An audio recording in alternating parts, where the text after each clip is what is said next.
Құрметті әріптестер, ардақты ата-аналар, қадірлі оқушылар. Міне тағы бір оқу жылы өз мәресіне жетті.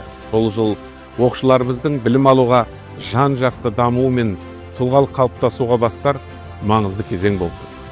Бүгін еліміз бойынша 4 миллионға жуық оқушы ұстаздарымен және ата-аналарымен бірге дәстүрлі білімім отаныма бірыңғай сынып сағатында оқу жылын қорытындылауда.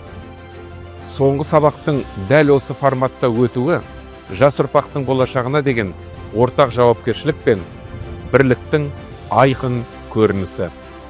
Биылғы оқу жылы толағай табыстар мен жарқын жетістіктерге толы болды. Мемлекет басшысының бастамасымен елімізде бір жыл ішінде рекордтық көрсеткіш 257 жаңа мектеп ашылды. Олардың қатарында жайлы мектеп ұлттық жобасы аясында салынған алғашқы заманауи білім ордалары да бар.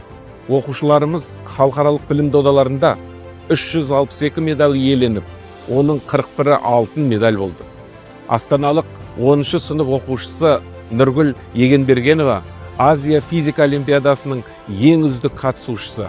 Маңғыстау облысынан Рамазан Утантаев Азия тынық мұхит аймағының ең мықты лингвисі, ал Шығыс Қазақстаннан Алдияр Амангелді Орталық Азияның үздік информатика ретінде танылды.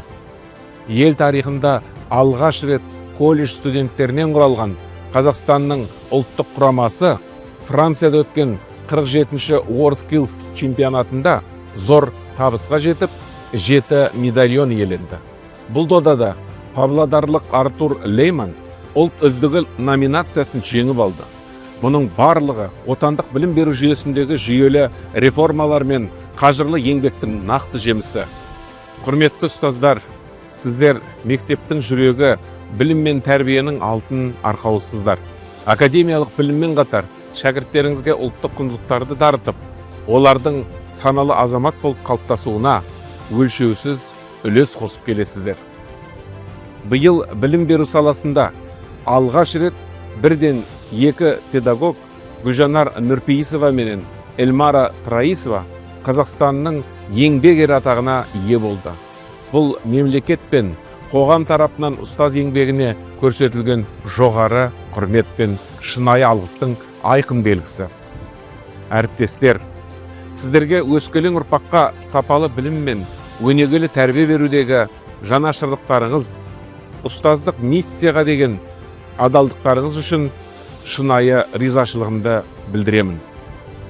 Биылғы жетістіктердің артында әр қайсыңыздың маңдай терлеріңіз бен қажырлы еңбектеріңіз бар.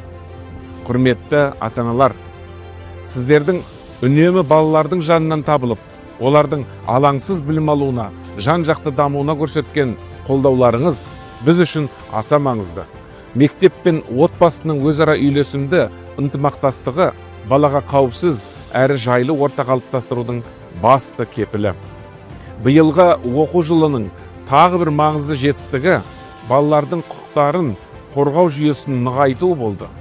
Осы мақсатта мемлекет балалардың білім алуына, тәрбиеленуіне және дамуына бағытталған 3 негізгі заң қабылдады.